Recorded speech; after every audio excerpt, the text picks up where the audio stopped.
touch one of mine and you're done. They show no love for the queen. Why you hating on me? Is it cause I'm free and I got Malcolm X in my jeans? I got dreams like King Luther, shed blood like Kusa. You ain't here for my people, I ain't got nothing to say to ya. I want all the smoke like hookah. Talking reparations, America won't be great until they give us compensation. I'm like, I'm the hottest right now. See a bunch of lames out here trying to jock on my style. They be doing too much. I'm the queen, it's too easy. It's like they all in Popeyes, how they be talking so greasy. I just sit back and laugh while these haters get mad. So nefarious how they don't roll my pockets with cheddar. I tell them they can do better. These snakes in the grass can leave a bite on your ass, cause y'all be trusting too fast. I got my foot on the gas, other one on they necks. Dropping receipts on haters, you better show some respect.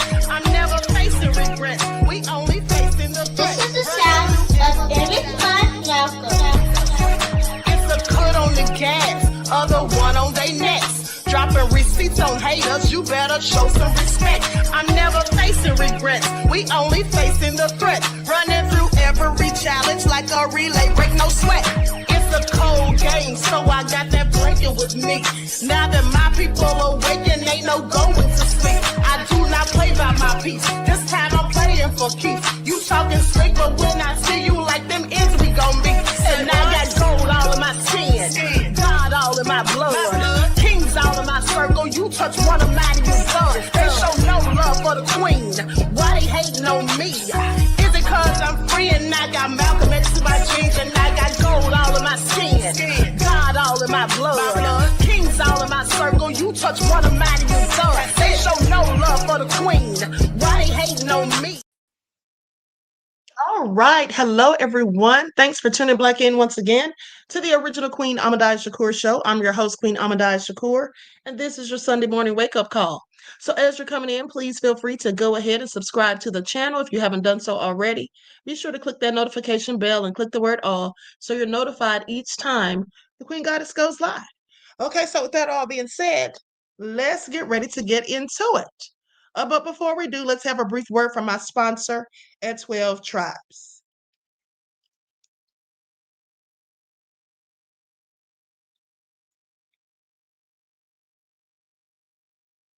Now, hold on, beloveds. Here we go with this BS again. Okay, I do not want to refresh this.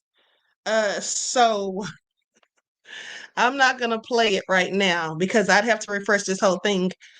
Technical difficulties with StreamYard. Okay, but anyway, with that all being said, listen, you can purchase 12 Tribes hair oil, okay, from Lisa Crafts on Etsy.com, or you can find it at Walmart.com. And don't forget that she has a beard oil. Okay, so let's get into it. Now, let's see who is in here. All right, Deronda. Donna is here. Lillian X. Dornicia. All right, let's get into it. Perplex. Timothy. Byron. Vince, I am from the UK. Chris B is here. All right. So shout out to all of my loyal royals and everyone tuned into the Queen. I see you, Leon. Okay, let's get into it. We the people. Everybody hit that like button. All right, Clinton is in here. Clinton says United States is cooked. America will continue to be. Okay, so with that all being said, let's talk about it. Because here's the thing. And shout out to my moderators because y'all know they be putting in work. I see you, Sandra, beloved. Nene is in the house. Okay. So Byron says, I miss y'all.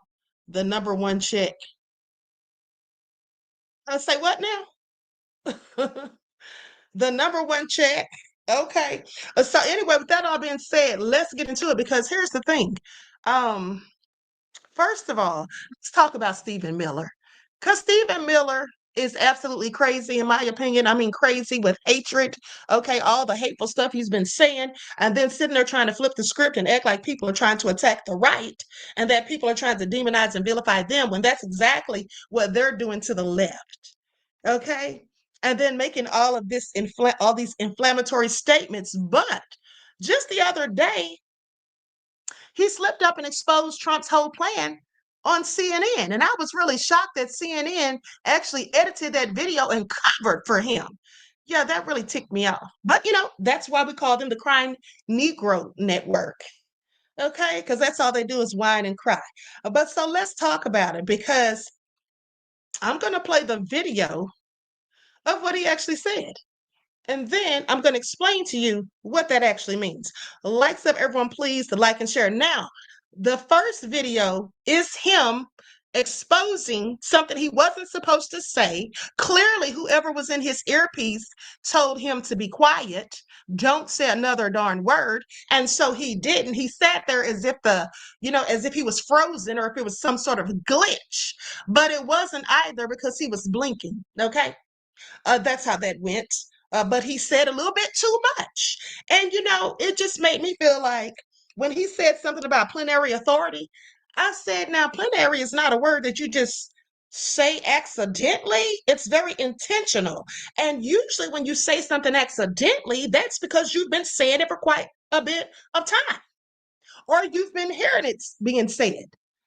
So if you ask me, Donald Trump and his nefarious, corrupt, criminal cabinet members, okay, I'm pretty sure this is what they've been talking about and discussing. Okay, so let's get into it. Likes up, everyone, please. Like and share. Thank you in advance. Legal insurrection. Does the administration still plan to abide by that ruling? Well, the administration filed an appeal this morning with the Ninth Circuit. I would note the administration won an identical case in the Ninth Circuit just a few months ago with respect to the federalizing of the California National Guard. Under Title 10 of the U.S. Code, the president has plenary authority. Stephen? Stephen? Hey, Stephen, can you hear me? White House Deputy Chief of Staff for Policy, Stephen Miller. My question was whether the administration still plans to abide by that judge's order restricting any National Guard troops from being sent to Oregon. Well, the administration will abide by the ruling insofar as it affects the covered parties, but there are also many other options the president has to deploy federal resources and assets out of the U.S. military to Portland. But I was making the point that under federal law, Section Title 10 of the U.S. Code, the president has the authority anytime he believes federal resources are insufficient to federalize the National Guard to carry out a mission necessary for public safety. So it's important to understand that in Portland, ICE officers have been subjected to over 100 nights of terrorist assault, doxing, murder threats, violent attack, and every other means imaginable to try to overturn the results of the last election through violence. The most important point I want to make today is that the number 1 and 2 items in the GOP platform in 2024 were to turn back the border invasion and carry out the largest deportation program in American history. Since Inauguration Day, there's been an orchestrated campaign of terrorism and violence against ICE officers. Of course, we saw the recent sniper attack against ICE officers. They're publishing their families' photos online. They're threatening them with murder. They're threatening them with death. And they're physically attacking them in the street each and every day. And yet, shamefully, the mayor and governor in Portland and Oregon have refused to render aid, leaving ICE officers to street fight every single night against these terrorists. You make the claim of terrorist assaults and violence attack over 100 nights, and yet the judge overseeing this case says that that's untethered from reality. And local officials on the ground say that Trump's assertion of what's happening in Portland, that it's war-ravaged and burning to the ground, is far from true. I looked at the police data, and police have made something like 70 total arrests since June. I think the ideal solution would be to cut off their fingers. I don't think it's necessary to kill them entirely. We're not a barbaric people. We respect life. Therefore, torture is the way to go. Because torture, people can live. Torture is a celebration of life and human dignity. We need to remember that as we enter these very dark and dangerous times in the next century. And I only hope that many of my peers and people who will be leading this country will appreciate the value and respect that torture shows towards other cultures.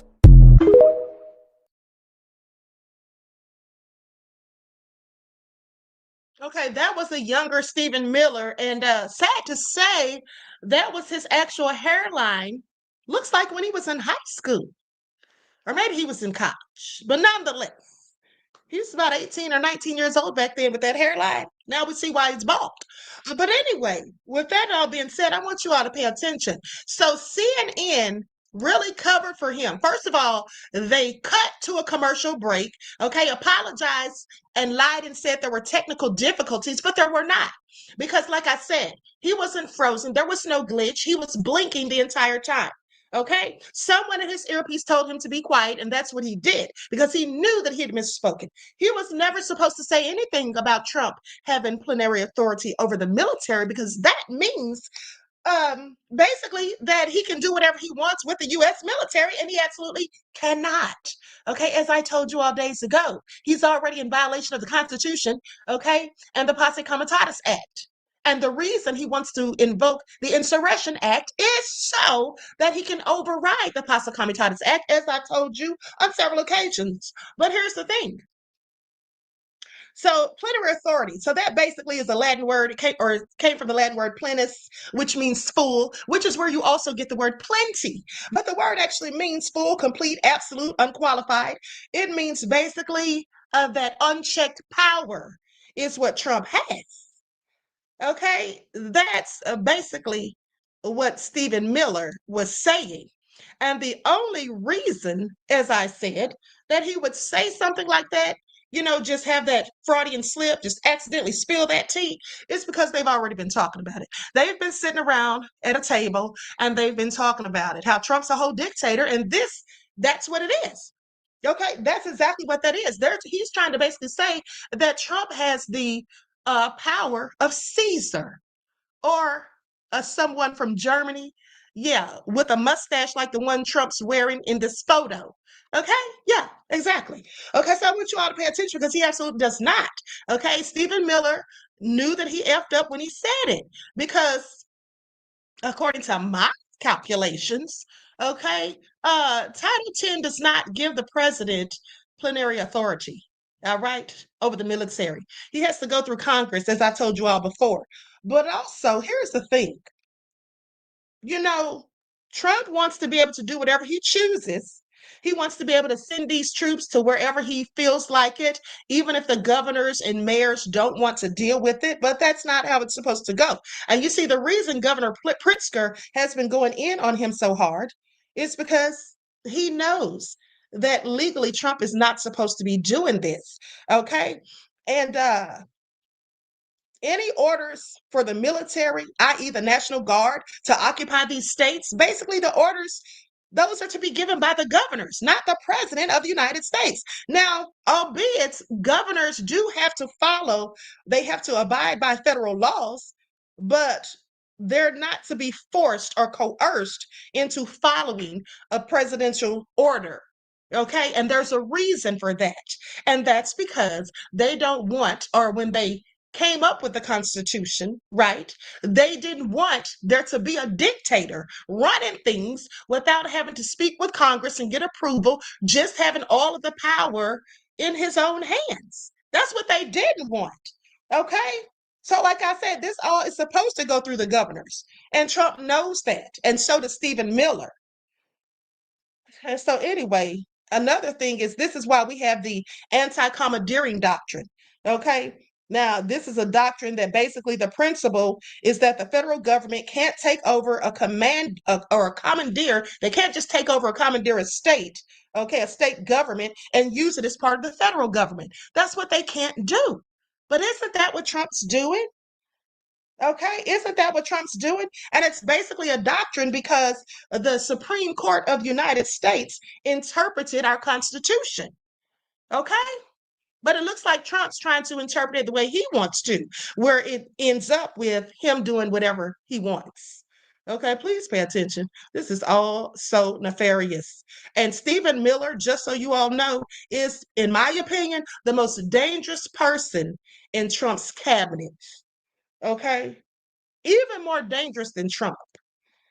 All right? I just want you all to pay attention. Well, I can't say he's more dangerous than Trump because Trump's the one who actually puts things into action. But he has a person like Stephen Miller in his ear because we all know Trump is not that smart. In fact, he's clearly obtuse. But we have Stephen Miller putting things in his ear. telling him what to do and how to do it. Okay, not to mention the leader of a foreign land that I won't mention, but I'm sure we can all guess who I'm talking about. Okay, but please pay attention. This is all egregious. Oh, he fucked up. He fucked up. Stephen Miller on CNN said that Donald Trump can be a fucking dictator and then tried to pretend like he glitched because whoever was in his earpiece told him to shut the fuck up. Look at this. Under the U.S. Code, the president has plenary authority. Stephen? So the quiet part's out loud. The quiet part is out loud. All the, you guys are fear-mongering, you guys are fear-mongering, he doesn't want to be a dictator, nobody believes that. So then why in the fuck would Stephen Miller get up there and say that he has plenary authority? Why would he then try to pretend like he was glitching out, like he didn't mean to say it if he meant to fucking say that? This is exactly what the fuck we're saying. Pam Bondi, when she got in front of oversight yesterday, did you guys see that? How she absolutely refused to answer any fucking question, like she can just do that shit. That's not how that works. When you get in front of oversight, you answer what the fuck they're asking you, because Pam Bondi said this is going to be the most transparent administration. Whole time they want to be fucking dictators. In fucking saying that Stephen Miller really got up there and just said that this motherfucker, that the orange bastard, could be a fucking dictator. I can't believe. Sorry, black people. Of course, white people don't know what plenary authority was used for. Today, they're going to be freaking out because Stephen Miller glitched after he said his president gets to use plenary authority to deploy the National Guard on the white people in Chicago now, too. And we told him this would happen. But to be clear, the president only has 3 instances to use plenary authority. One is a pardon. The second is the regulation of commerce. And Trump already lost that pardon. The third is Indian affairs and immigration. That's why there's no Native or Mexicans left. And the president can't invade his own country unless it's called a dictatorship. Isn't that a coincidence? Stephen Miller, you're too young to be a Nazi. I'm the perfect age to be a Nazi killer. Isn't that a coincidence? Stephen Miller, why are you trying so hard to look and sound like Adolf Hitler? Isn't that a coincidence? The Illinois governor said Trump had dementia and Trump said he should be jailed. Isn't that a coincidence? A judge blocked the National Guard in Portland and then he invaded Chicago. Isn't that a coincidence?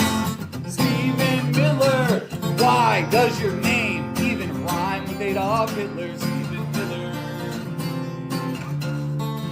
Why do you look like the child of the Penguin and the fucking Riddler? Oh my God, what an idiot. And again, I'm sorry. A judge blocked Trump's National Guard deployment to Portland, and then he sent, oh, you guys, this is fucked. This is fucked. And I can't say that he's invading Illinois, right? Because I tried and my video got taken down before this. So I don't know how to end this video. But either way, look at who he pardoned. Look at the prices of food. Texas used to be Mexico, and America used to be the Native Americans. Stephen Miller now says that he's going to use the same thing to clear out Chicago. Good luck.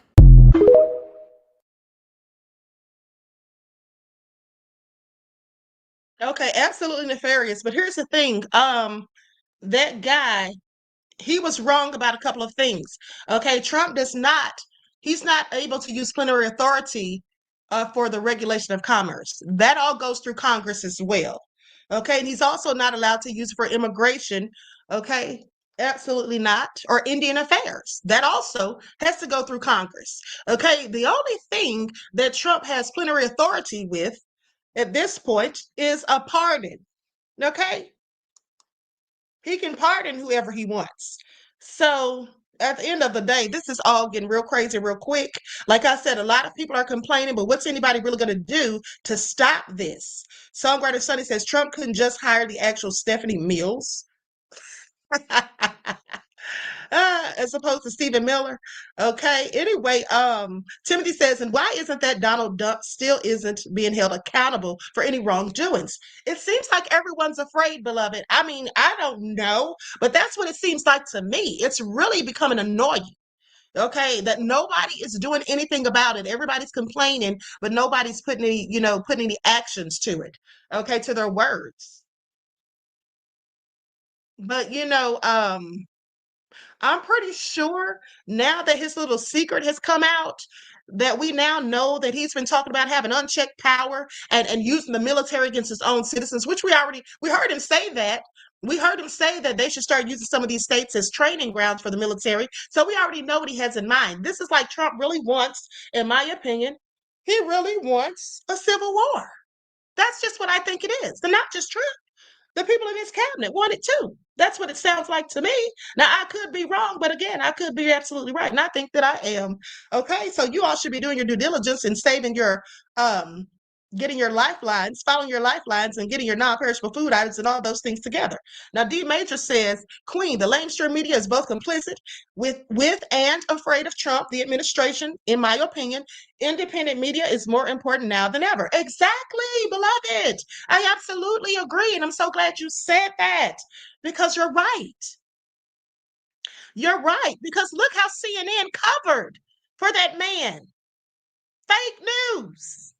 They edited out what he said, came back, first of all, pretended there was a glitch or there was some sort of technical difficulties, switched to a commercial, and then come back. He has a whole new statement. No, miss me with it. Yeah, you can't trust the lamestream media. And see, that's why I always go hard in the paint against them. Okay? That's why I go hard in the paint against them. All right? And I can tell you, at the end of the day, there's been 2 of those lamestream medias that have reached out to me. I have the number from one of the people right now, but I don't fool with them because they're liars who lie. And then when you go on there and you say something, they want to tell you what to say and how to say it if they feel that your ideology isn't the same as theirs. So, yeah, I'm good on that. Okay. Now, the sweet lady that I met from Daily Mail, I may reach out to her at some point, but the rest of them can miss me with it. Okay, so now with that all being said, D Major, thank you for your insight into the topic, beloved, and for your contribution to the channel. Peace, love, and blessings. Okay, so let's talk about the economy because that's in the tank. And now, says Queen, you should go on there and tell the truth anyways. You cannot be bought. Yeah, you're right. You're absolutely right, beloved. But I wouldn't give them the satisfaction. Okay. I wouldn't give them the satisfaction. Really, when you think about it, who from the new Black news media has ever gone on there? Well, Tariq Nasheed did go on there. He went on Fox to debate Tucker Carlson. But people from the new Black news media really don't fool with them. Okay. I'm sorry. I can tell the truth right here. Okay. With that all being said, hey, one box. Bolia Faletti is in the house. Okay, Kaylee is here. Says, I'm so sad today. I'm trying to not to be sad. Just pray for me, please, Queen and family. Well, absolutely, beloved. I'll absolutely be praying for you. Okay. If it's anything you need to talk about, send me an email. All right. So now with that all being said, Vince IL says, Queen, spill who's the rest of the lamestream media that reached out. I would like to know, as I am nosy, allegedly. Yeah, you are nosy, beloved. I'll tell you in the royal court. How about that? I'll tell the mods. Okay, so now with that all being said, let's get into it because, like I said, the economy is going bad. It's in the tank. People are complaining about the high price of gas and groceries. Okay, a gallon of milk is $4. Okay, I'm sorry. People are upset, and rightfully so. Okay, rightfully so. Now, I can say that here in Atlanta, I don't think it's really that bad, but some people are having a really hard time. And it's interesting because you know what I have found? That many of the people complaining are people who don't even look like me. So I find that interesting because you see, people who do look like me, we've been the ones disproportionately, for decades complaining about minimum wage, complaining about our jobs, just complaining about not being able to make enough money and things like that. But now the other people are complaining too. And a large portion of them voted for Trump.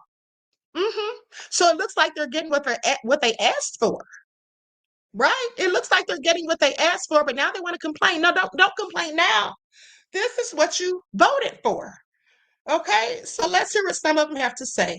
the things that you need to just exist. Let's start with energy. I want you to let me know how much you pay a month for your electric bill. All right, ready? Drum roll, please. This month I spent $242. It's summertime in Florida. It's hot. It's expensive. The AC's running. I keep my house at 78 degrees during the day. I turn off all the lights when I'm not using them. I have LED lights, all of the stuff you're supposed to do. I'm closing my blinds during the day. Everything possibly you could do right. And I just had my highest bill of all time. Checking out my electric bill from September 2020, I paid $139.47. Huh. Okay, so that's almost doubled. All right, how about utilities? I want you to let me know how much you pay for utilities a month, your water bill, your garbage. All right, drum roll please, 3, 2, 1. I paid $219.77. Just as a frame of reference, in September of 2020, my water bill was $128.09. So that's doubled in 5 years. That's cool. Internet. Everybody loves internet. I needed to post on TikTok. This past month, I spent $84.99. What did you spend this month on internet? I can tell you what I paid in September 2020, 5 years ago. I paid $54.68. That's cool. It's gone up 60%-ish in 5 years. That's fine. So all in all, between my utilities, my energy, and my internet, I am paying $527 and change a month. And I'm sure my story isn't unique. I'm sure you're watching this saying, yes, the same thing with me. I'm paying way too much every month. This isn't sustainable. I know that prices have gone up all around the world, 100%. I just feel like where I live specifically, we've gone into crazy town. No one can pay this. No one can afford this. I'd love to hear what you're paying a month for all these things and where you live in the world, because I need to know if I'm crazy or if I'm not alone in feeling this way. The cost of living in this country is currently, it's not going to be, it is currently unsustainable. And there are people that they know this, but then they'll still look at somebody else that's struggling and then tell them they're not doing good enough. I want you to imagine somebody that makes $75,000 a year. That's a pretty high up wage in terms of like top earners in this country, $75,000 a year. And we're going to go through some things here. This is a person with no debt outside of a car. And please don't hit me with the, you can go buy a car for, shut up, you can't, shut up, stop saying ridiculous things. An entry-level decent car is $30,000. So this person who puts $200 a month into insurance and they pay 5% into their 401k, because shut up, people should be able to put money into their retirement. Because if you're not doing it now, you're never going to get to start doing it later. So after those two things come out of their paycheck and their taxes are paid, they bring home $53,850 a year from a $75,000 paycheck. Average rent in my state for a one-bedroom apartment, because an adult should be able to live by themselves, $1,700. That car payment at 6% for an entry-level, very reasonable sedan, nothing fancy, that car payment's $579 a month. Car insurance, $240 or so a month for a lot of vehicles in this day and age. You're a young person, you've got a nice job, but the insurance companies still want to screw you over. Food. You only cook at home. You never, ever go out. You only cook at home and you only eat decent quality food, because a human being should be allowed to eat decent quality food. You pay $879 a month for that. You spend $250 a month in gas. You wear and tear on your car $100 a month. $80 for your phone, $80 for your internet, $175 a month for your electricity, $70 for your water, $20 for your cash. You make $75,000 a year, and outside of a car payment, you have zero debt. Do you know how much money you have left over annually at a $75,000 wage? You do nothing. You don't own a Netflix. You don't go out on a date. You don't pay to go to a park. You don't go watch a movie. You do nothing. If you can't find it on the internet for free, you don't get to do it. If you can't cook it at home for your $800, you don't get to do it. You have $3,700 left over annually. That's like $320 a month. And there's going to be, well, that's $300. Shut up. Shut your stupid, contrarian, edgelord mouth. That's not a doctor bill, because God knows, just because we have insurance doesn't mean that we don't still pay far out the ass when we go to the doctors. Okay, I've heard enough. He's really complaining. Now, with that all being said, what do you all think about it? Okay, does he have it right? He's adding up everybody's bills, counting everybody's pocket. Sir, that's your life, not mine. Okay, not mine. I can still pay my bills, fortunately. Okay, thank God I don't have to depend on YouTube to do it. Okay, so anyway, it's not really funny. People are having a hard time, but it's just interesting that now we see people who are so used to having privilege and just having, the world is their oyster are now complaining. And I find it all interesting, don't you? Mm. Anyway, Flint Water says white corporate racist media knows that the gig is up. Okay, I know what you meant to put, beloved, that the gig is up and wants to now bite off our new black media truth tellers. It's not happening. Thanks, Queen. You're welcome, beloved. That's exactly what they want to do. You're absolutely welcome. And none of us should be surprised because, as I've told you all a myriad of times, for the past 5 years, they've copied my content on several occasions. So I was not surprised at all. All right, but thank you for your insight, beloved, and your contribution to the channel. Peace, love, and blessings. Okay, all so nefarious. With that all being said, yeah, people are having a hard time. They're complaining about the cost of living. They're complaining about minimum wage. People are looking for new places to go to outside of America. Like, people are ready to flee. So, I was just wondering, beloveds, if I decide to flee this country and head for the hills somewhere else where it might be just a bit, more peaceful. I don't have to worry about civil war possibly happening. Groceries won't be as expensive as they're getting here. Do you all think that I would be considered a tether in another country? Inquiry Minds wants to know.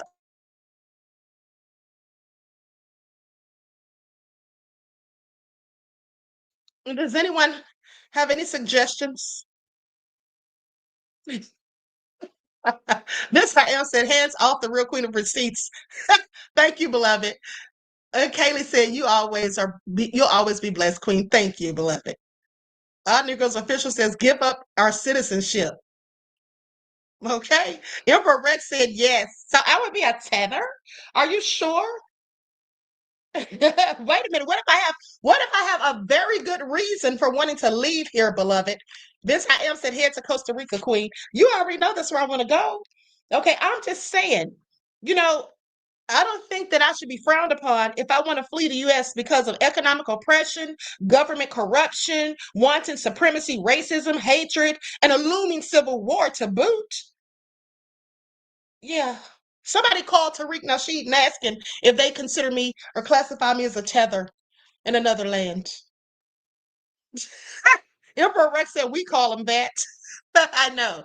Okay, so anyway, I'm being facetious. I'm not going anywhere, honey. Come hell or high water. Okay, at the end of the day, this is my country. All right? So Trump can miss me with it. Okay, all the shenanigans he's pulling, they're not going to affect black people. You see, here's the thing. They will affect us, but not so much as they will affect the other people. And why is that? I'm so glad you asked. You see, because black people have always had to make $1 out of 15 cents. Okay, we've always been the ones who are underpaid, even when we're overqualified. Okay, we've always been the ones who have to struggle to get by because things were put in our way, obstacles that is, to hold us back and keep us down. So I'm sorry, but looks like they need to get used to it. Okay, welcome to the real world is all I'm saying. Okay.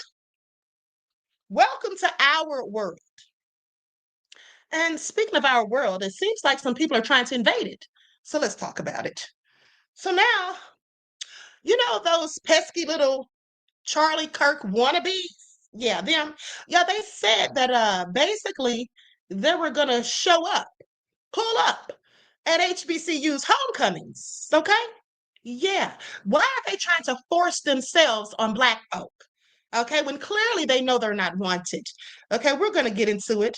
But before we do, let's listen to a couple more of these people whine and cry and grovel about the economy and how they're doing so bad. We're out here playing life on insanity mode with 2008 income and 2025 prices. I remember a day when 20 bucks used to feel like power.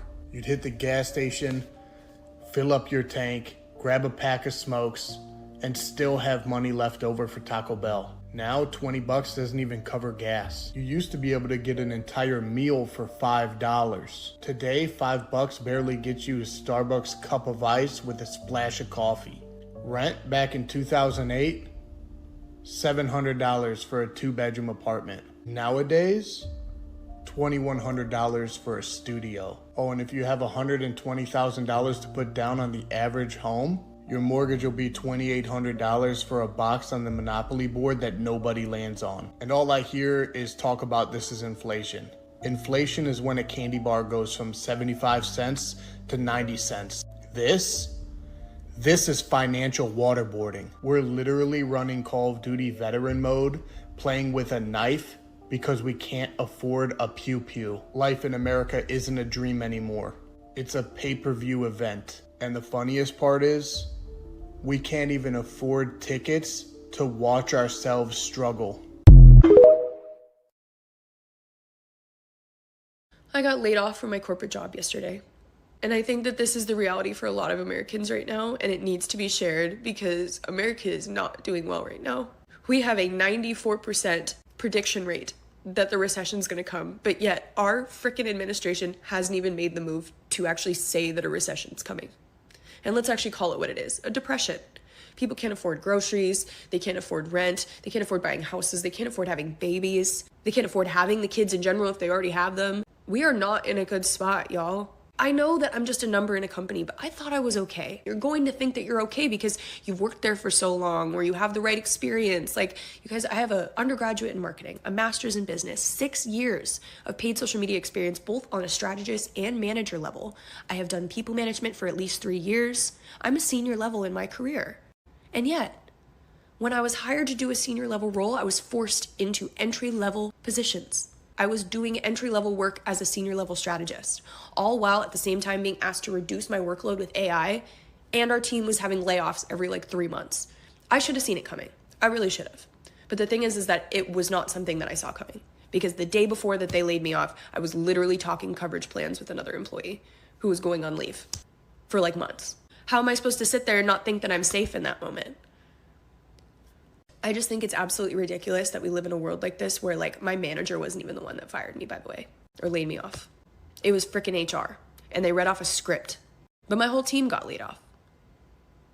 And this is the reality for a lot of Americans right now. My partner is a first responder, so I'm very lucky for the fact that I can be leaning on him for support right now, because luckily his job is secure, thanks to the fact that number one, his job is essential, and number two, he has a union behind him. What I will never understand is why corporate agencies have not unionized. We're not allowed, right? All right, I've heard enough from Becky, just crying and groveling and just complaining. Okay, she looks a little young, doesn't she? She looks a little young to be a senior level strategist, okay? She looks like she's about 18 or 19, is all I'm saying.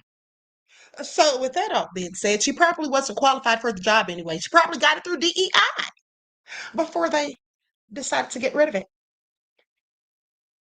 What do y'all think? Okay, she's probably a DEI hire anyway. Girl, sit down somewhere. Okay, I'm not feeling any sympathy right now. Sorry, can't do it. With that all being said, because nobody felt any for us, okay, when we were having all these struggles and all that. Nobody felt any sorrow or sympathy for us, okay? That's what they didn't do. So with that all being said, D Major Scaler said DEI indeed, Queen. Okay, absolutely. Absolutely. Now, with that all being said, let's talk about why the hell these people just can't leave Black folk alone. Okay, why they want to bring us into their BS. Okay, please pay attention. What's going on here? Let's get into it, because here's the thing. Now, days after Charlie Kirk was taken up out of here, tragically, no less, we all know that HBCUs had to go on lockdown, okay, because there were threats made, and we know who made those threats. We know it wasn't people that look like us or them. It was people who look like Charlie Kirk.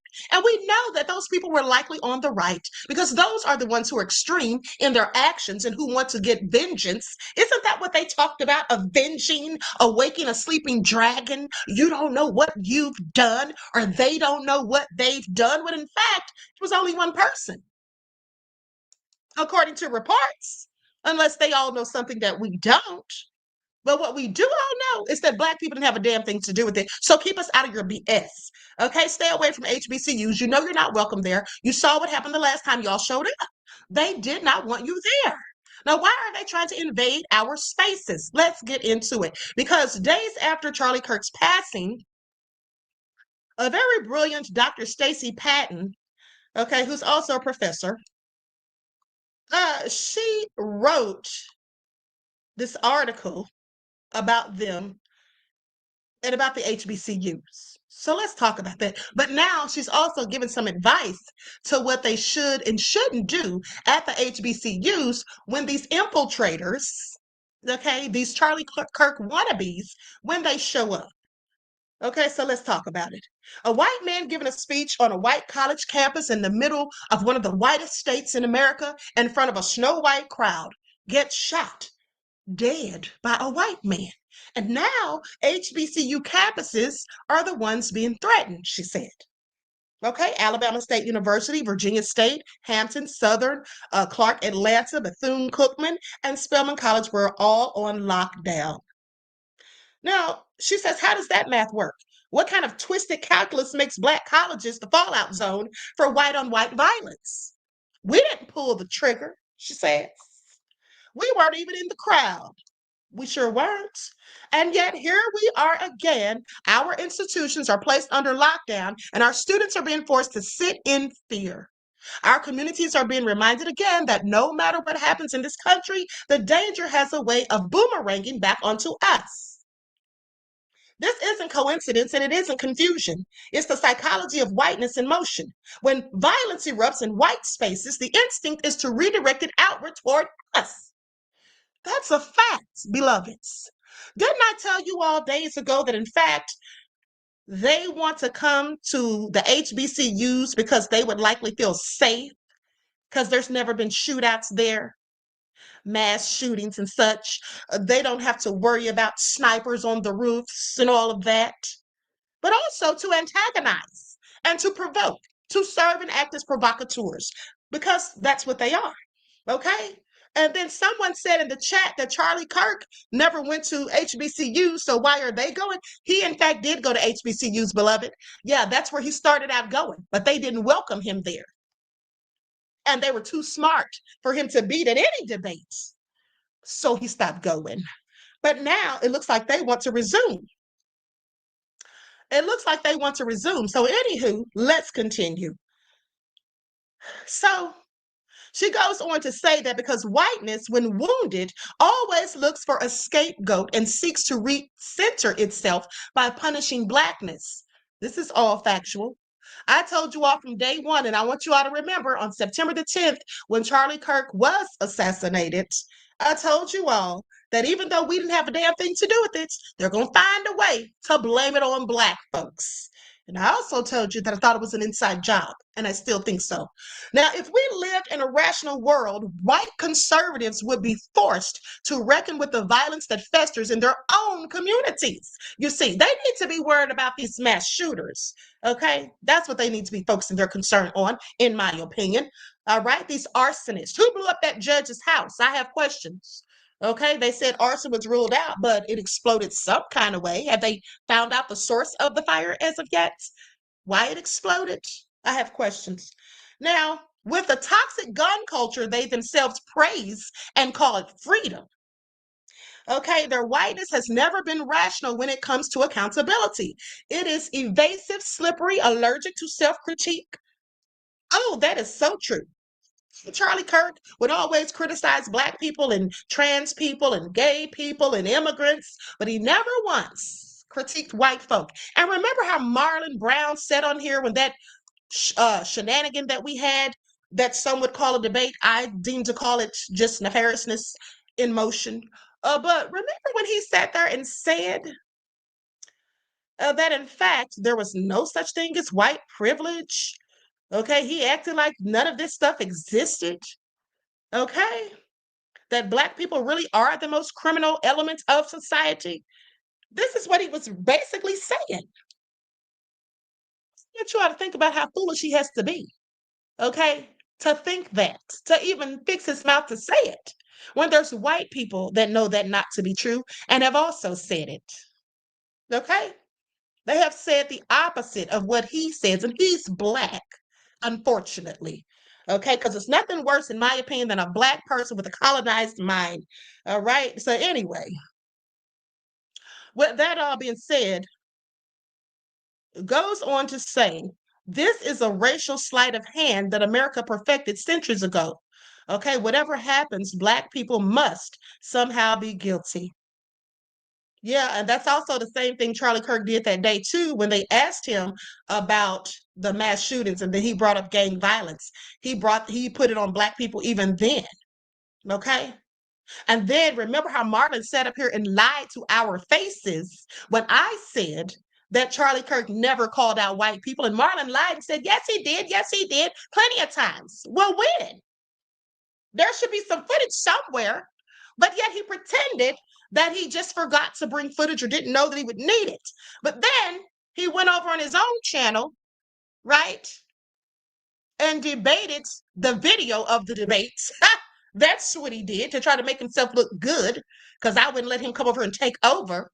But he still never showed any video proof that Charlie Kirk ever said anything negative or ever critiqued his own community. Looks like he lied. He also lied when he said that there was no such thing as white privilege. And then remember how he tried to say and imply that there was Black privilege and that Barack Obama had it? Y'all remember that? I find that interesting. So there's Black privilege, but no white privilege. And then he said that there was no white privilege because he, only having a GED, was given a job that required the person to have a bachelor's. He gave one example. So that one example, and because it happened to him, that made him feel that there is no wanton supremacy. There's no racism here in this country. This is a new day, folks. Nothing to see here. Get over it. I did it. You can too. You see, that's the problem I have with raccoons like Marlon Brown. They're so insidiously obtuse and ignorant that they think just because they got, a favor handed to them because of their immigration status, that's what that is.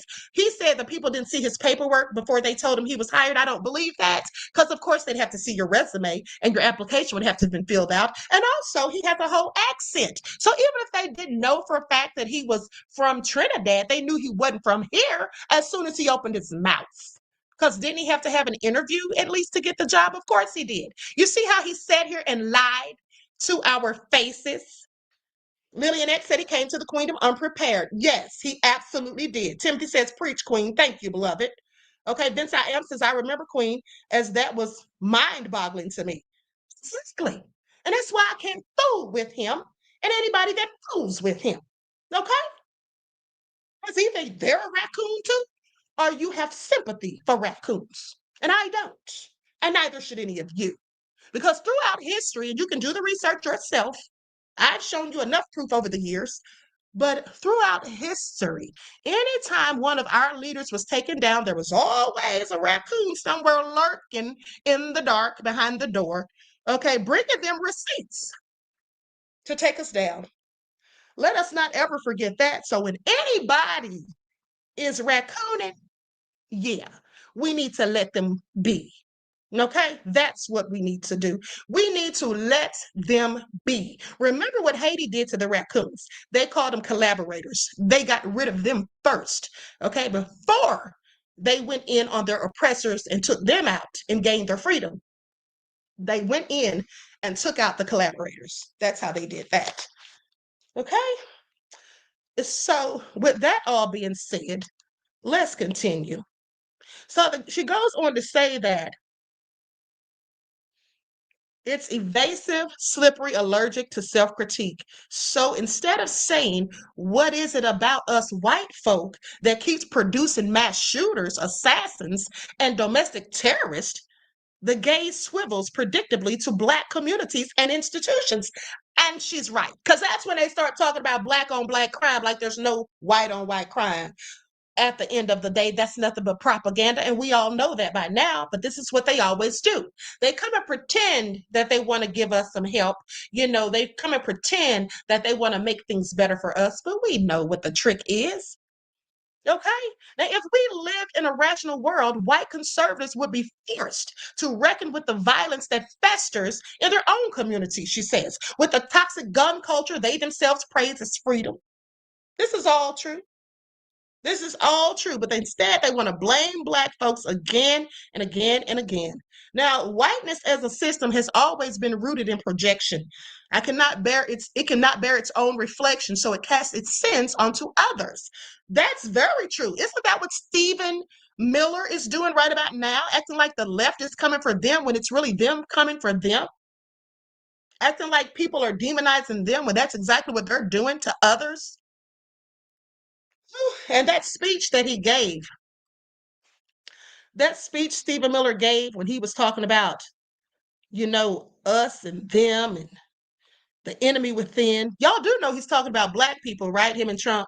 Y'all do know that when they talk about the enemy within, they're talking about black folk. Y'all know that, right? They could be talking about the immigrants too, but they're definitely talking about us. They're definitely talking about us. So anyway, with that all being said, she goes on to say that if white America confronts the fact that white men are the ones pulling most of the triggers, the mythology of white innocence then collapses. If white conservatives admit that the violence is homegrown, they lose the scapegoat that allows them to sustain their fantasy of being besieged victims. See, they're the ones that play the victims, not us. That's just a lie they tell, because in fact, we actually are the victims of their nefariousness, of their oppression. Okay? So, and their discrimination and their system of wanton supremacy. So every time white rage explodes, whiteness must find a darker canvas on which to paint the consequences. Blackness becomes the dumping ground for white anxiety. That's why a shooting at a white university somehow morphs into threats against HBCUs. It's not logical at all, mind you. It's very nonsensical. Okay, it's basically psychological warfare, in my opinion. She says it's psychological compulsion built into the very DNA of white supremacy. And I have to agree with that as well. Okay, I have to agree with that as well. Now, this is also about control. HBCUs are not just schools, they're symbols of Black self-determination, of Black excellence. Okay, these are spaces where young Black people study, thrive, build futures, and cultivate power. Threatening those spaces is a way of reasserting dominance. See, they want to take over. They want to make their presence known and make it normal for them to be there. That's what they want to do. That's their hope. It's a reminder that no matter how many degrees we earn, no matter how many campuses we build, white supremacy they still want us to feel vulnerable. Not to mention, Trump wants a civil war and Black schools are convenient soft targets, she says. Trump has been calling for retribution and stoking fantasies of civil war for years. Okay, for him and his movement, Charlie Kirk's assassination is not a tragedy to mourn, but an opportunity to inflame tensions and activate angry white folks. And that's exactly what they've been doing the whole time that man's been dead. I told you all that I don't even think that they're even sad. I think that they are so glad because now they found an outlet, they found an excuse to do what they were already planning on doing and just act like it's all because of this, as if they're the ones being attacked, as if they're the victims, because that's what they always play. But they want to say that's what we do. And what better way to signal seriousness than to turn threats onto HBCUs?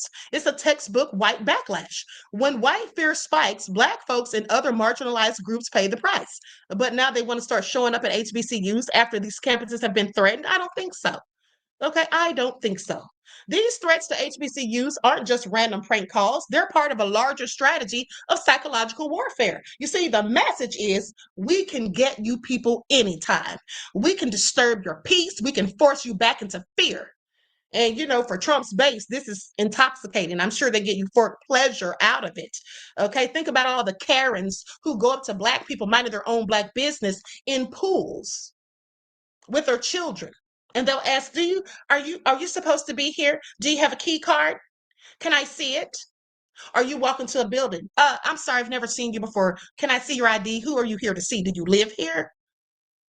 That's how they want us to feel everywhere, not just in places where they reside, but in our own places as well. Like we have to answer to them, like they're the slave patrol. Okay, please pay attention.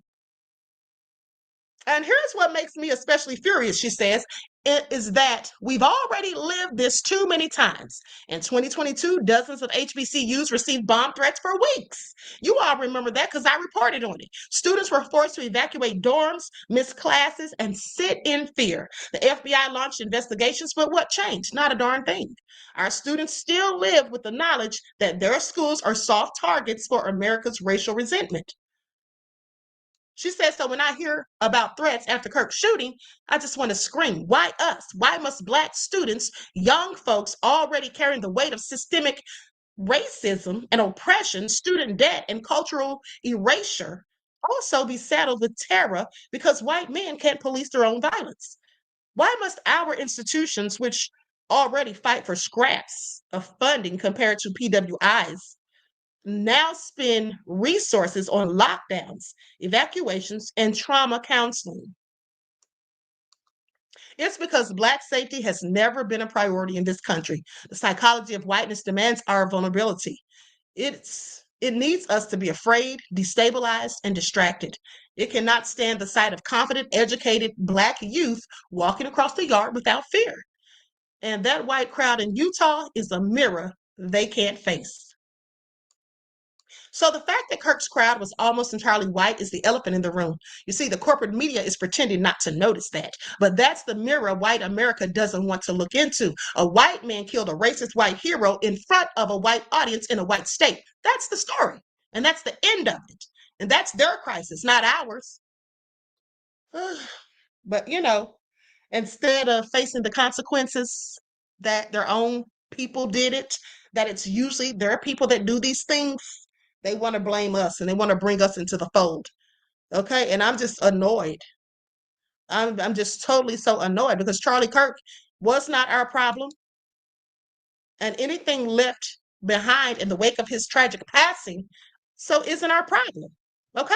They need to go to their own campuses and start trying to figure out why these young men growing up in houses with two parents, since they love to talk about Black women being single moms with no fathers in the households, they need to find out why some of these mass shooters, these school shooters, why the hell they have two parents in the homes and this is how they still turn out. What does that tell you?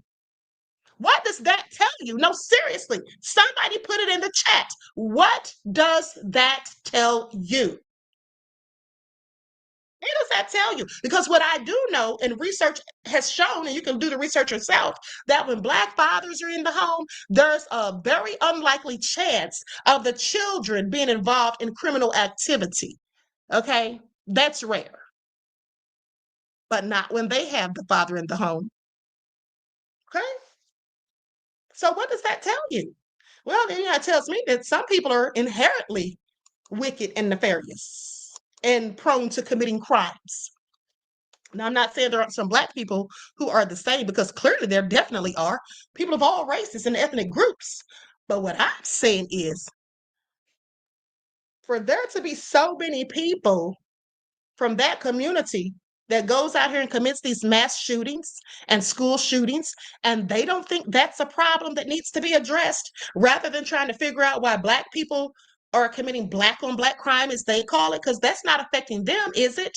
Because I'm sure they don't care if we kill each other, do they? Because they sure don't care if the police kill us unarmed, do they? And they don't care if racist ones amongst them kill us either. And we're not really supposed to even try to defend ourselves, because if you do, then you're arrested, right? Not just simply taken in for questioning as they are. Isn't that how that goes? I'm just asking. And so anyway, with that all being said, let's talk about it, because they want to come to these HBCUs for their homecomings. Now, why would they want to do that? Because that's a joyous occasion. This is when they're going to have a lot of festivities going on. They're going to be enjoying themselves. And what do racist white people hate to see Black people doing? Oh, I'm so glad you asked. Enjoying ourselves. That's why they harass you at swimming pools with your kids and ask, do you have a key card? Are you supposed to be here? Or they call the police on you because you're at your son's baseball game, like they did that one man, remember? Or they call the police on you when you're at a barbecue in a park, because how dare you? So yeah, they like to infringe on Black folk having a good time. That's how that goes. But here, It's more of what the doctors had to say about this. Okay, she gave some advice to the HBCUs, and I thought it was very good advice. Excellent, in fact. Okay, so let's talk about it. Likes up, everyone, please like and share. Thank you in advance. Now, first off, educate to liberate. That isn't a new phrase. That's what Turning Point is using. Okay, that's what some of them are using nowadays. It's a battle cry from Black educational history, one born from struggle. It echoes the philosophy of institutions where the pursuit of learning was inseparable from the pursuit of freedom. To see that slogan repurposed by a movement that has fought affirmative action and mocked DEI and cheered book bans is more than tone deaf. It's an act of symbolic violence. It's the theft of our language of liberation, scrubbed of meaning and repackaged for white approval, just like they did the word woke. Okay? Same thing. Now, homecoming season isn't just a party, it's a sacred time. It's when generations return to celebrate survival, scholarship, and joy. For groups like Blexit to time their appearances during this season, it's no coincidence.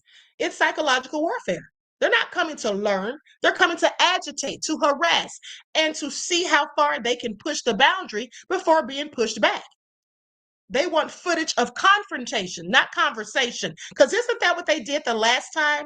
Isn't that what they did the last time when they showed up with those signs talking about, DEI should be illegal, deport all immigrants now? They came there to agitate and to irritate and to provoke. Now, they didn't get what they wanted. They instead got escorted from the campus. But even then, the students were not being hostile or angry towards them. They were just mocking them and laughing and clowning them.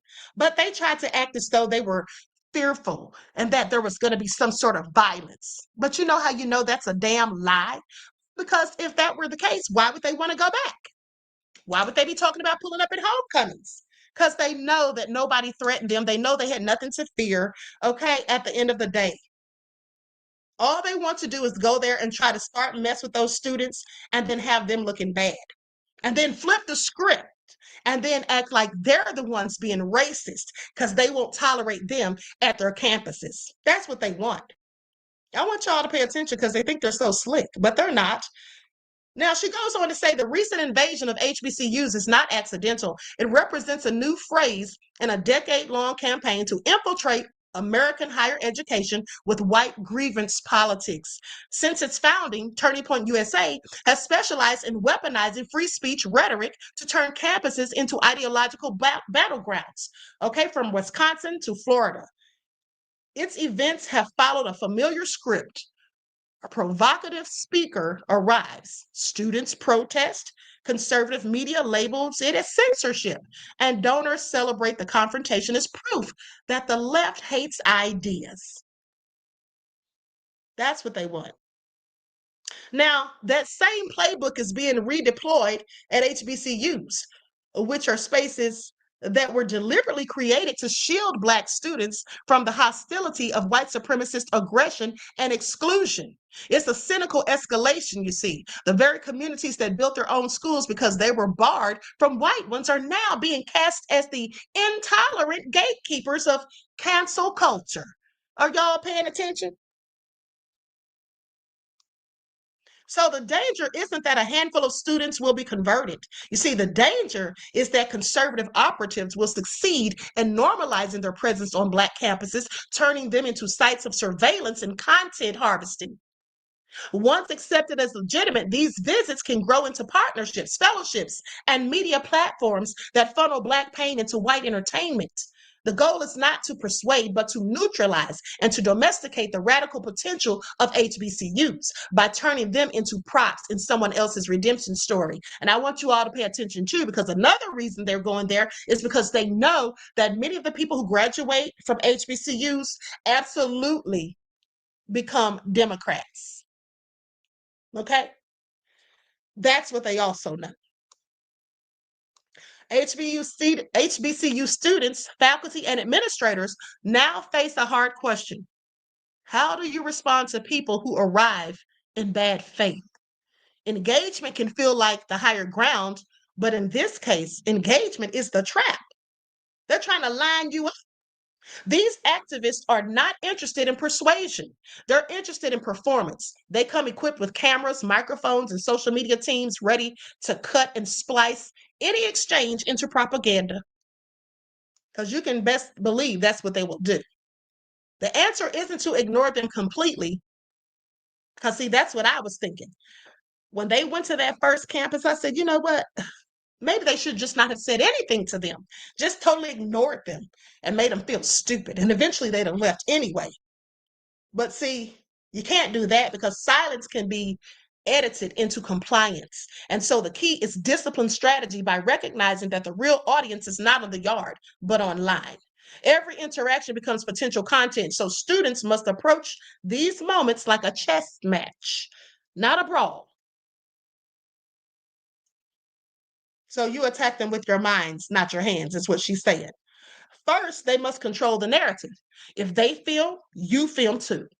Use campus media, student journalists, and communications programs to document events accurately and on your own terms. Publish quickly before misinformation spreads. Don't let outsiders define your response. Don't feed the outrage economy. And these groups are professional provocateurs. So the goal is to make you angry on camera. That's exactly what they want to do. I mean, like I said, you saw the signs they had last time, absolutely trying to provoke them. But don't give them the reaction they came for. Calm, presence, laughter, and joy are more revolutionary than shouting matches. Let their manipulation expose itself. Now, establish clear protocols.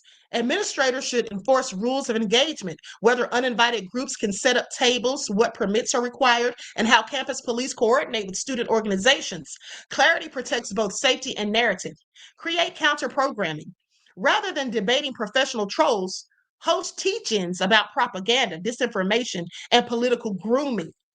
Use these moments as lessons in media literacy and psychological self-defense. Invite scholars, historians, and activists who understand how movements like Brexit mimic the tactics of Cold War psychological operations. Okay? This is absolutely what they should be doing. See, you have to be strategic when dealing with your enemy. And I don't know why these people think that they would be wanted on HBCUs when clearly they are the enemy.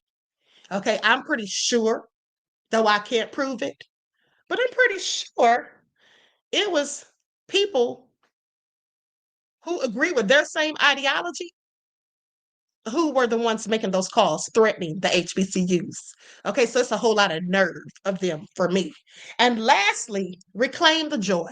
The most radical act in the face of white supremacist intrusion is Black joy, because they hate to see us happy and laughing and have a good time, like I told y'all. Keep the music, the parades, the food, and the laughter alive. Do not allow cynics to define homecoming as a battleground. Keep the celebration as an act of resistance. Okay? So I absolutely agree. What do you all think about that? Vince I Am says, very valuable information. Pay attention, wigs, in the Queendom chat. You are something else, beloved. You know, I think that's absolutely what they should do, because these people are going to be coming there and just trying to start chaos and confusion. And you know why? Because they're devils. Okay? And we know that the devil is the author of confusion. Okay? So please pay attention. That's what this is all about.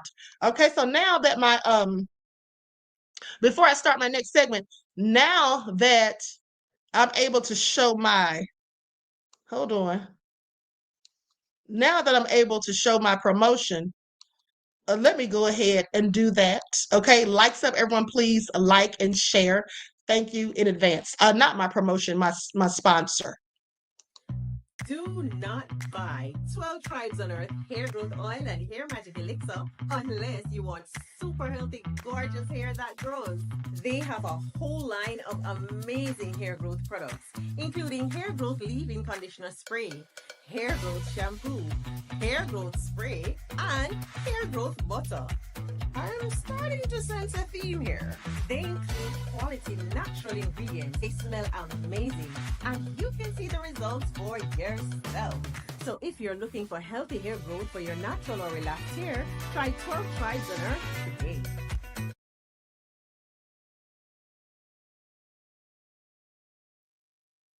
Okay, so don't forget you can purchase 12 Tribes Hair Oil at Etsy.com. Just look for Lisa Crafts. You can also find it at Walmart.com.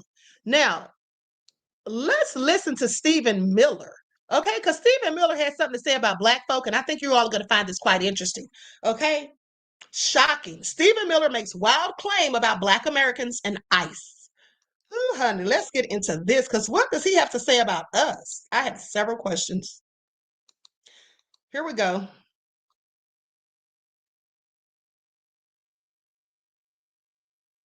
To Stephen Miller about this today and asked him, actually, the truth is, when you listen to this, the question was actually about the profiling of Latinos, but here's how Stephen Miller responded to that question. He also says that you are profiling, that you're targeting Black and brown people, even those who turn out to be here legally. What's your response? Well, first of all, the Black people in Chicago are thrilled that we're getting the illegal aliens out of their communities who are stealing their housing, jobs, and resources. The illegal aliens who are here are taking jobs away from Blacks. They're taking jobs away from whites. They're taking jobs away from Latinos. We cannot have a system of law in this country. Do you all hear this? Do you all hear this? First of all, he's acting like he has really literally sat down and spoken to Black people in Chicago, talking about they're glad. Those Black people in Chicago haven't spoken to him, okay? They have not spoken to him or Trump's nefarious self. The privileges illegal aliens over American citizens. I love the idea that Stephen Miller has a pipeline to the Black community in Chicago and knows what Black people in Chicago are thinking. I kind of doubt that's the case. But he does understand the politics of division. Well, absolutely. He understands that very well. You know, it is true that the mayor of Chicago is not allowed to obstruct the work of ICE. And I think some of what he said comes very close to obstructing that. And that's just simply not the law. He's right that people inside buildings can demand a warrant from ICE if they can, and they're not obliged to let them in. But it is also true that you know, you can call yourself a sanctuary city or whatever you want, but under the law, a locality is not allowed to interfere with the work of ICE, much as they want to. Interfering just to say that you can't use this particular property of ours that the city owns. Okay, first of all, let me just set him straight, because here's the thing. What is he talking about? He's upset because ICE has been complaining, saying that they've been doxxed, that people have been posting the pictures of their family and their addresses and stuff online. Okay, well, too bad and so sad. That comes with the territory. And what do you think people are going to do when you're jumping out with a mask on, not identifying yourself, and you're just whisking people away?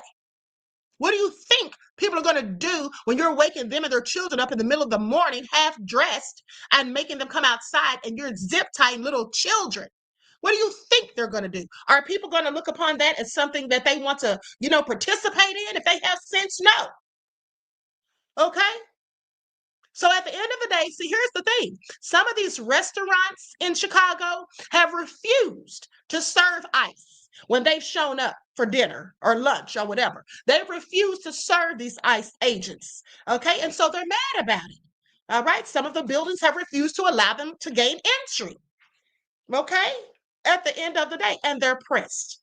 Well, they can stay pressed, but let's continue. To launch your facility. Now, whether that means they can, if they're engaging in some other activity and they happen to be on there, you can decide that because you're the professional expert on this. But I don't think they're talking about interfering. I think they're just talking about making sure that their property isn't being used for that purpose. It's the same reason. I mean, I lived in Los Angeles for 4 years, where Trump sent in national troops, and I'm sending in National Guard troops, and you know they used the same justification. They had to do this because supposedly there was some great calamity that didn't exist, and they accused people of interfering with the facility, the federal building in downtown Los Angeles, and there's no interference. What Trump does is he creates a provocation, and then people respond to that. Keith, I got to disagree with you on that. De-escalating. I'm also in LA, and the protests against ICE in LA got super violent. They were literally throwing cinder blocks at LAPD. After Trump said, and I was there every single day reporting on the ground. That's fair. It was after the federal building. It was after Trump sent the federal. But that's my point, Anna. Trump creates a crisis, and this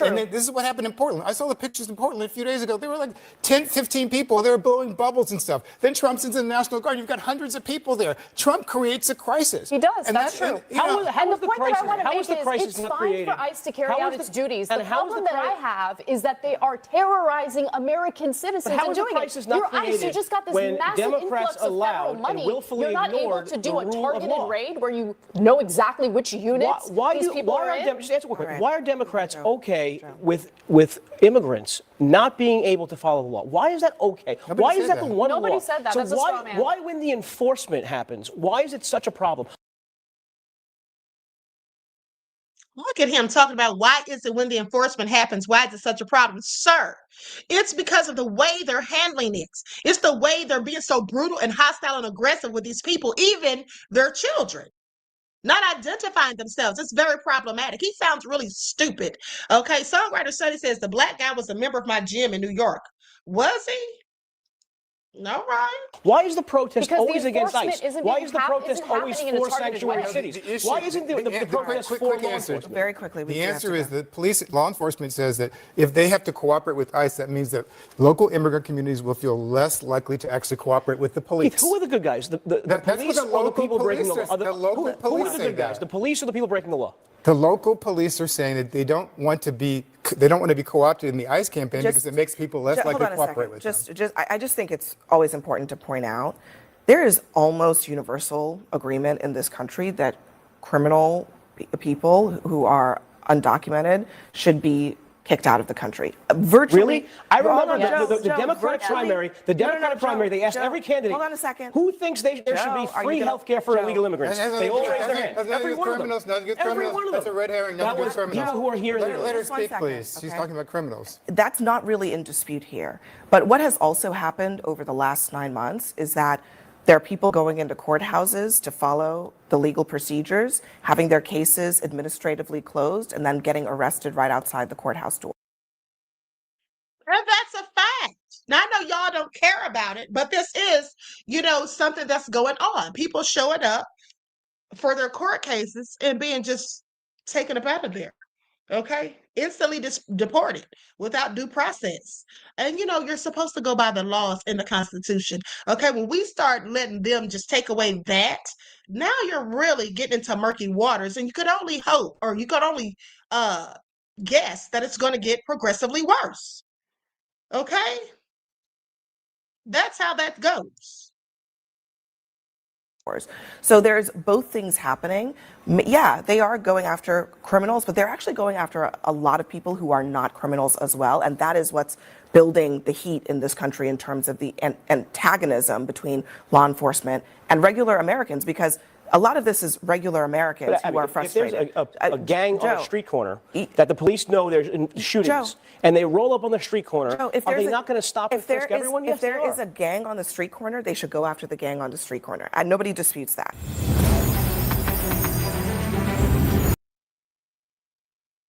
I want y'all to pay attention. I want y'all to pay attention. Okay, I mean, where is the due process in all of this? Okay, exactly, beloved. All right, so, Trump has a lot of people just at his beck and call, just going along with whatever he says.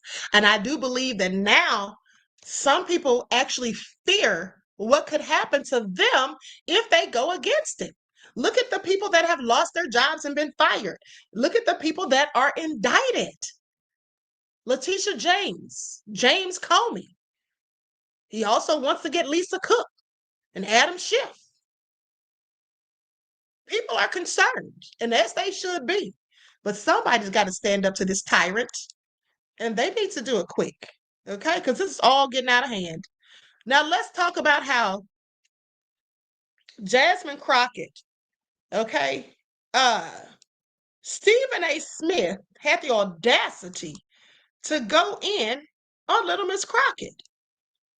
Now, I don't know who he thought he was, but he effed around and found out. Okay, let's get into it. Likes up, everyone, please. Like and share. Thank you in advance.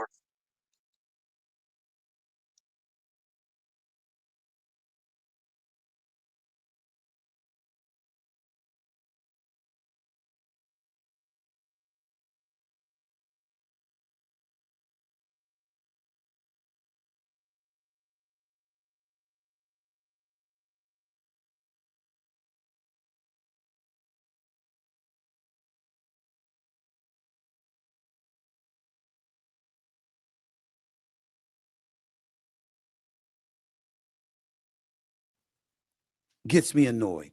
And I hope Jasmine Crockett is listening to this. By the way, she's welcome on the show. When you go on national television and you call on the president of the United States out of his name, and you're being all disrespectful, as a representative in this country, do you believe the citizens of Texas sent you there to do that? They don't like him either. I'm talking about those who voted for her in all likelihood.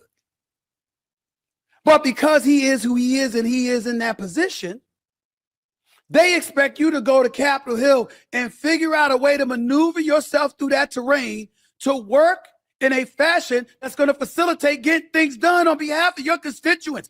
That's your job. That's your job. Excuse my language. The embarrassment of Stephen A. Smith continues. Anybody does need to clean up DC, I would agree it is this man, because he is the one that is causing half the crime that we have. Not only is he participating in the crime, but we know that he instigated the insurrection. And if I did say that I had one issue with the Biden-Harris administration, it is the fact that they did not move forward and make sure that this man was put where he should have been put. Because the last time I checked as a criminal defense attorney, and Mr. Attorney General, you may have a different experience, but I never had a defendant that had 34 convictions for felonies and did not spend one day in jail. Never in my life. And the last time I checked, the party of law and order is the only one that decided that they would be out of order and decided to nominate someone who was not only indicted but was actually convicted of multiple felonies. That has never happened in this country, and it is a shame that we are dealing with it now, and now he wants to tell y'all how to do your jobs. Where he makes it a point to go after Texas Rep. Jasmine Crockett. He ain't worth a damn. That's not your job. Anybody can do that. You're supposed to be figuring out a way to get things done. And when it comes to this president, that egotistical, maniacal tendencies that he has, everything is about Trump, where every cabinet member and everybody and their grandmama got a fawn all over him before they speak. I mean, these people, before they say hello, they say, I just want to say we have a great president. He's such a great leader. I love him so much. He's so wonderful. He's so marvelous. He's the leader we need. I mean, they do this every day because it's damn near a requirement when it comes to him. And I understand it. I can't stand it, but I see it. But the flip side to it is that he's a deal maker. And if you figure out a way to make him look good in any way, quid pro quo is something he lives by. He'll reciprocate. If you know that, why you can't figure it out? Is that hard? Rich coming from the guy who basically said he would bend the knee to fascism. And I just want to say, I'm being serious. Stephen A. Smith is in this spot where he's decided to enter politics and he knows nothing about politics. I'm being sincere about this. Nothing about politics. Nothing. I haven't heard one interesting thought from Stephen A. Smith politically, ever. Not one time. He doesn't say anything new. He doesn't study the issues. He doesn't know the issues. He doesn't know the breakdown of Congress or the makeup of the Trump cabinet. He probably knows Kristi Noem is bad and Pam Bondi is bad, but he doesn't know. And he's doing this thing that I think a lot of people really object to, which is he's trying to get credentials as a truth teller by bashing on people like Jasmine Crockett. And what he does is he allows white people to feel less racist about their racism. That's the thing, guys like Stephen A. Smith is drifting super close to Jason Whitlock territory, where you become a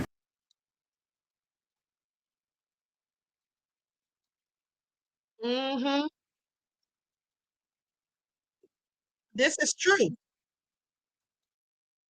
This is absolutely true. He's getting to be just like Jason Ham Hock Whitlock. Now, I already thought they were pretty much alike, but now even more so. And this man is absolutely right. And this is a white man saying this. Okay.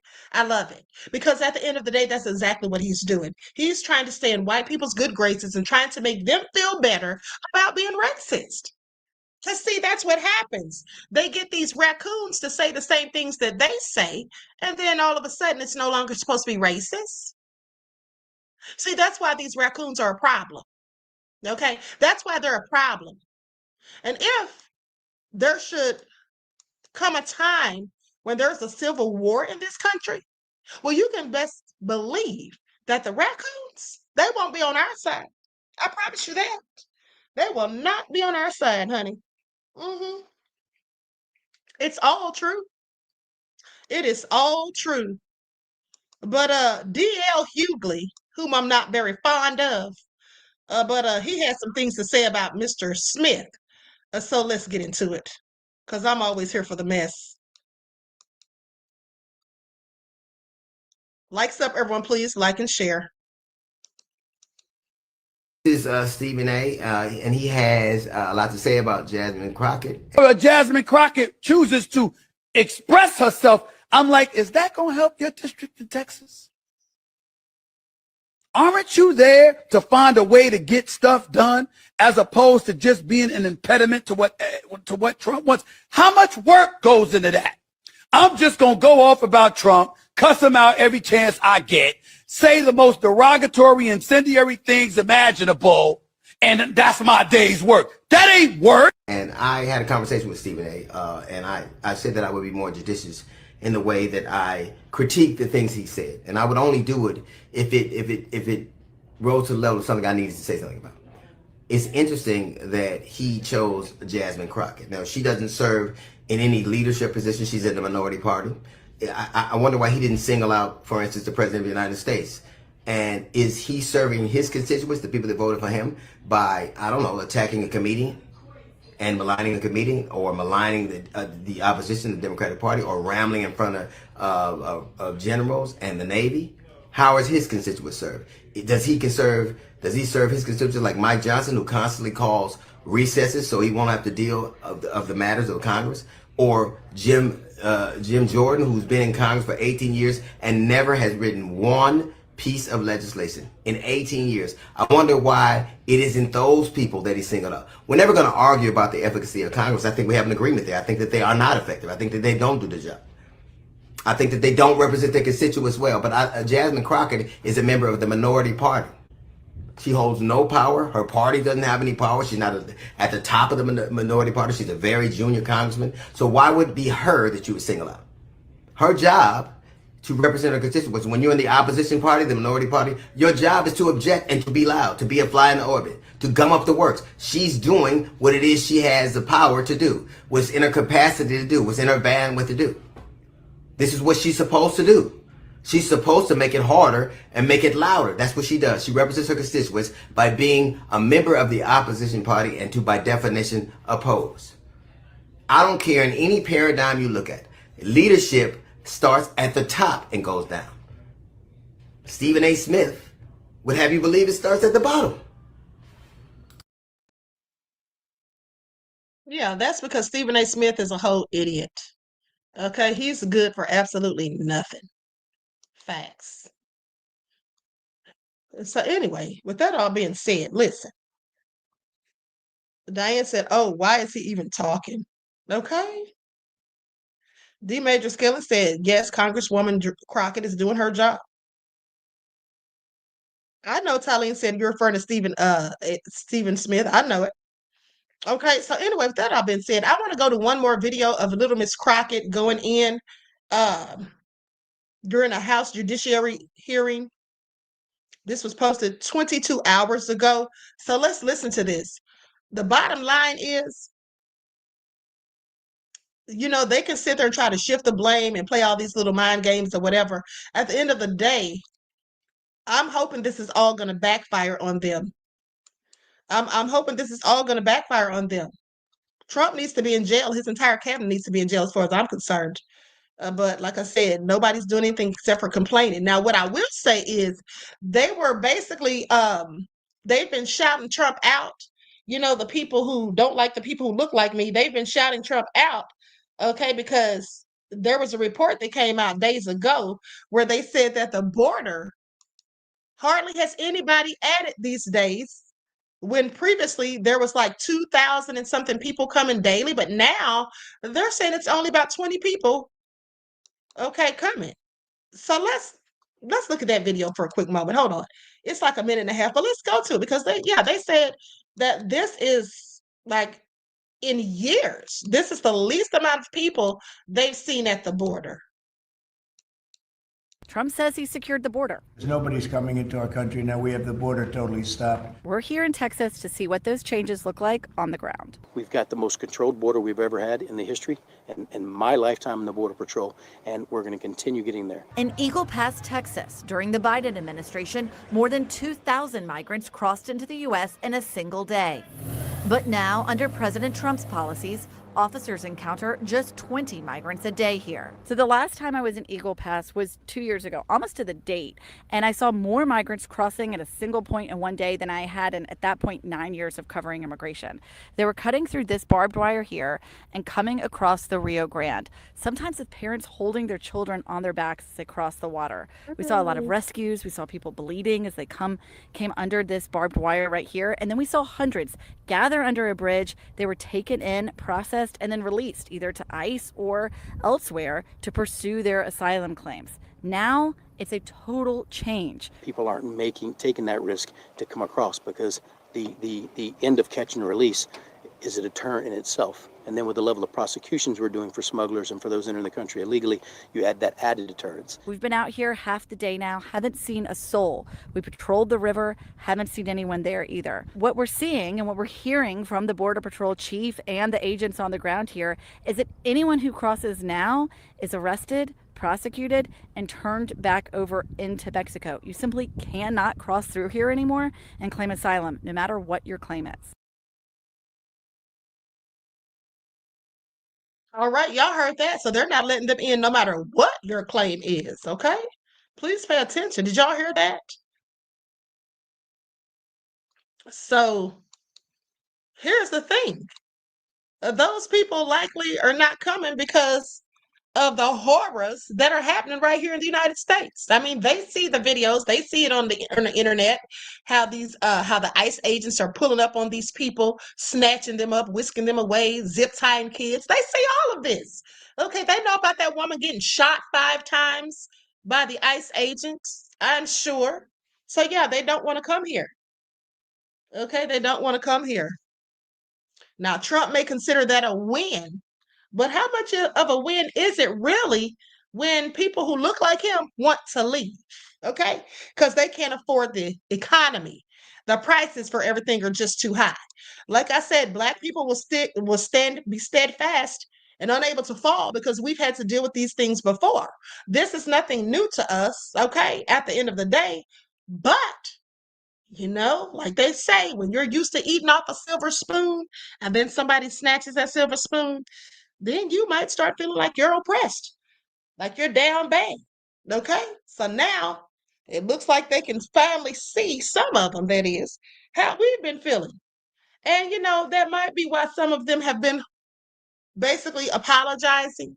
Black folk, we're sorry. We see how it is. We should have believed you. You can miss me with it. Yeah, you should have believed us. Y'all saw what was happening. It's not like you were blind to it. Okay, if you didn't know, it's because you didn't want to know. If you didn't, own up to it, it's because you didn't want to. You wanted to instead make excuses, and then when we complained, people like me, you wanted to accuse us of being the racist and say that in fact we were engaging in reverse racism when there's no such thing. That's how that works. Okay, that's right. Vince I Am said equality to them is oppression. Exactly. Exactly. This is why they hate DEI. They never wanted to give Black people a fair shake. They never wanted to. Okay, so many of them agreed to these things at the end of the day. Now, there are some of them who, of course, don't have a problem with it, but many, those on the right, those Trumpsters, the conservative crew, you think they really wanted to help us out in any way, shape, form, or fashion? No, of course not. Okay, but so let's go to this video of Miss Crockett, and then we're out of here. I'll be back later. Likes up, everyone, please like and share. Thank you in advance. There were peaceful protests around this world against him because he is a problem. And so you never should have somebody that is sitting that high and is going to sit up here and threaten a sitting member of Congress when she knew good and well, if she watched the entire thing, that I specifically told protesters to make sure you consult with lawyers, just like I've told protesters over and over and over in the history of me advising people to go out and exercise their constitutional right. The fact that there are other sitting members that have received letters of threat from this new DOJ tells me that they are about retribution and they are not about following the law. This one's personal. Congresswoman Jasmine Crockett just went off. And honestly, who can blame her?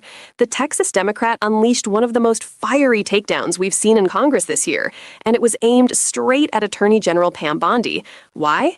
Because Bondi went on Fox News, or as Crockett called it, faux news, and threatened her. That's right. The sitting... Yeah, that's what she did, using her platform to intimidate a sitting member of Congress. What do you think about that? And then not being transparent at all, okay, when she was at that hearing and not answering the questions, refusing to answer them. And, you know, it's interesting because she did say months ago that, in fact, they were going to be very transparent, but we can see they've been anything but. And also, where are the Epstein files again? Is anybody getting that list together? Oh, everybody forgot? Okay. So anyway, that all being said, I'm about to conclude this broadcast. Now listen, you all know that it's Sunday, and I do True Crime Sundays for the members. But also, how many of you have heard about the interview that Tasha K did with Cat Williams' brother? How many of you have heard about that? One's in the chat if you have heard about Tasha K's interview that she did with Cat Williams' brother.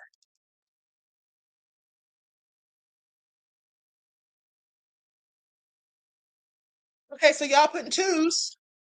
Okay, well, I see some people have done a review on it. And I think I want to do a review on it too, because some of these people are lying. Some of these people are lying for clicks and views, and I'm gonna call it out because I saw the interview, and a lot of people, the stuff that some of these people are saying, that man did not say that. What he did was he alluded to things. Okay, he just alluded to some things that I thought were shady. Okay, he wouldn't just really come out and say what it was that he was actually getting at. So, you know, with that all being said, you think Cat Williams' brother is lying? Yes, I think he's lying. He may not be lying about everything, but he was lying about something. Why do you think he wouldn't be, you know, just come out and just say it? Why was he sitting there playing like these little mind games, like he's trying to make Tasha K guess? You know, like he wanted her to say the things for him. And then a couple of times when she did say what she was thinking, he said, no, it wasn't that. I'm still trying to figure out why some people are doing videos saying that Cat Williams assaulted him when he clearly did not say that. See how people just lie? He never said that, not once. Okay, if he did, I must have nodded off and missed it because I certainly didn't hear him say that. What I did hear was when Tasha K asked him about being arrested with an M, and he said no. Okay, Timothy said, right, I said the same thing, Queen. Okay, people be out here lying. So, you know, maybe I'll come back and talk about that later. At the end of the day, I'll definitely be posting something for True Crime for those of you who have memberships. Okay, I'm going to post it. And I'm trying to think, am I going to go live? I'm not sure if I'm going to go live or if I'm just going to post it. Okay, not sure about that, but nonetheless, I will be posting something. And with that all being said, Timothy said, no, he did. No, he did not. Okay. Diane said, when people are not straight up talking, that means they're lying. And that's exactly what I believe. Okay. And also I feel like he was just hating. Beloveds. And so anyway, I'm going to conclude this broadcast. I tell you what, though, what I will do is, for those of you, I'm trying to think, because I don't really have time to do 2 more lives. So if I talk about Cat Williams' brother, I'm not going to be able to do the true crime. And if I do the true crime, I'm not going to be able to talk about Cat Williams' brother. So maybe I should talk about Cat Williams' brother on the members only live. But then the rest of y'all won't get to see it. At least not on this channel. Timothy said, because Cat doesn't strike me as a nefarious person. Well, he could be nefarious. I think that he is in some ways. I mean, his brother did talk about him putting paws on women, and there has been rumors about him doing that, specifically with Hazel E. She has said that herself, and then to make up for it, he bought her either a Brazilian butt lift or her breast, something like that. So anyway, with that all being said, let me see what y'all are talking about here.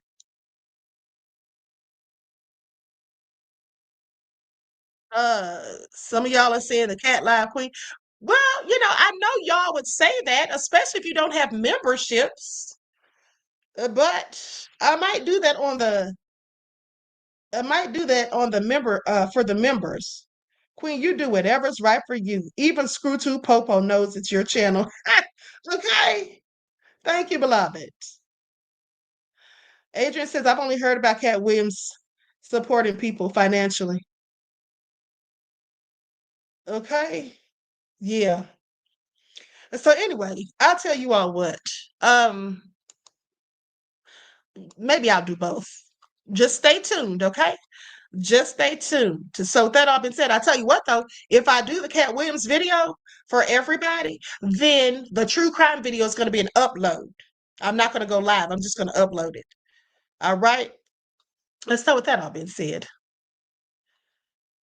I love you all to life. I'm going to conclude this broadcast. Everybody, please make sure you like and share. Double check to make sure you're still subscribed to the channel, especially if you have not been receiving those notifications, okay? With that all being said, I love you all to life. Each one teach one. That's how we grow and thrive. Do something productive, constructive, but never destructive. And always remember, beloveds, to keep the Most High first in your lives. Until next time, I will talk to you all again soon. Peace.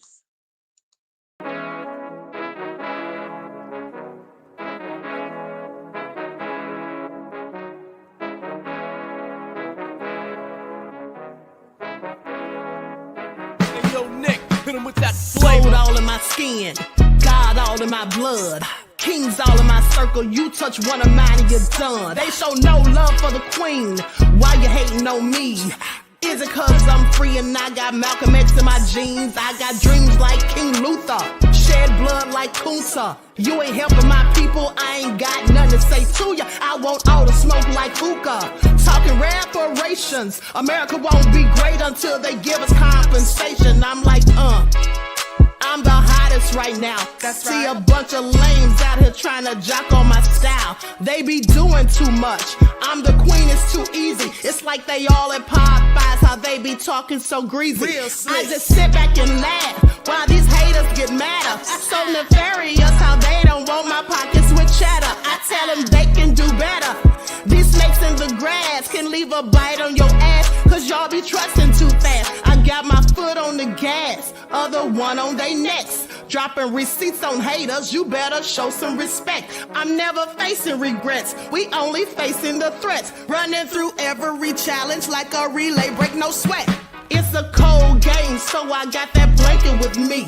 Now that my people awaken, ain't no going to sleep. I do not play by my piece, this time I'm playing for keeps. You talking slick, but when I see you like them ends, we gon' meet. And I got gold all in my skin, God all in my blood, kings all in my circle. You touch one of mine and you done. They show no love for the queen.